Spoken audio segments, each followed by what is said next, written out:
Le gouvernement du Tchad et le système des Nations Unies ont conjointement renouvelé leur engagement en élaborant un plan cadre de coopération des Nations Unies pour le développement durable au Tchad pour la période 2024-2026. Ce plan s'appuie sur la vision 2030 de faire du Tchad une nation apaisée, unifiée dans sa diversité culturelle, résiliente par son économie transformée et offrant un cadre de vie agréable pour le bien-être de tous. Cette vision exprime l'ambition de soutenir le pays à garantir à tous l'accès à des emplois décents, à des services sociaux de base de qualité et où les femmes, les jeunes, les adolescents, les enfants, y compris les personnes déplacées, les réfugiés, les migrants, les personnes en situation de handicap ainsi que les nomades jouissent de tous leurs droits à travers 4 axes stratégiques dont les services sociaux de base de qualité, les systèmes alimentaires, la gouvernance, paix et sécurité et la croissance économique inclusive.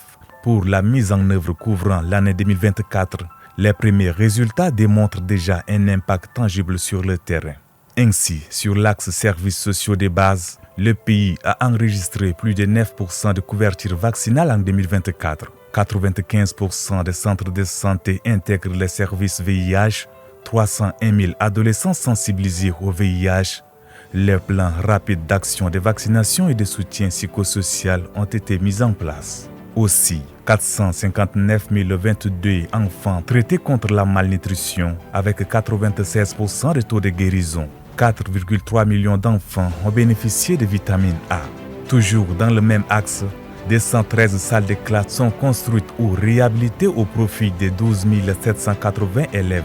817 enseignants formés. 50 800 personnes accèdent à l'eau potable. 8 800 des latrines améliorées installées. Des campagnes de sensibilisation sur l'hygiène ont été menées.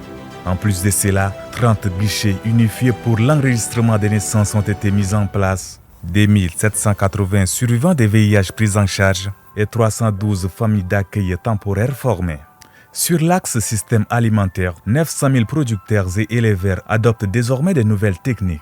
1 200 000 têtes de bétail vaccinées et des projets de diversification agricole et de résilience climatique mis en place. Sans oublier le renforcement des coopératives agricoles, l'accès amélioré au financement pour les entreprises agricoles, la formation des agriculteurs à la transformation et à la commercialisation, des nouvelles infrastructures de stockage et de conversion installées, 49,5% de la production écoulée via les marchés et la valorisation des produits agricoles grâce à des unités de transformation. Sans oublier l'appui à la politique nationale foncière, 40% des agriculteurs adoptent des pratiques résilientes au climat. Sur l'axe gouvernance, état de droit et la cohésion sociale, le cadre de coopération a permis la création de 39 comités de paix, 300 acteurs locaux formés à la médiation et gestion des conflits, 10% de réduction de conflits intercommunautaires enregistrés, 120 000 personnes sensibilisées à la tolérance et à la cohabitation pacifique.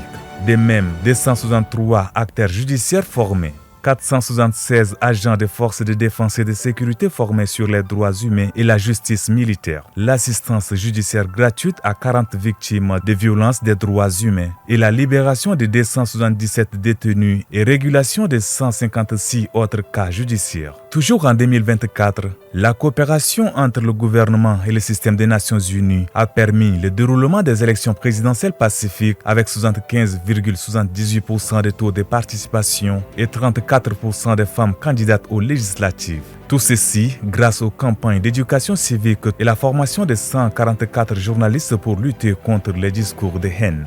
Et enfin, sur l'axe croissance économique inclusive et création d'emplois, 85 000 nouveaux emplois ont été créés, dont 45 000 pour les femmes. 1000 emplois générés via le projet Fenêtre national de stabilisation, la formation de milliers de jeunes et femmes à l'entrepreneuriat et à la gestion d'entreprises. 300 groupements de femmes ont bénéficié des microcrédits pour le développement de leurs activités, l'accès aux intrants agricoles pour 100 500 producteurs, la création et la réhabilitation d'unités de transformation agroalimentaire et le développement des infrastructures pour la pêche et l'élevage. Aussi, grâce à cette coopération, 40% des agriculteurs et éleveurs adoptent des pratiques résilientes au climat.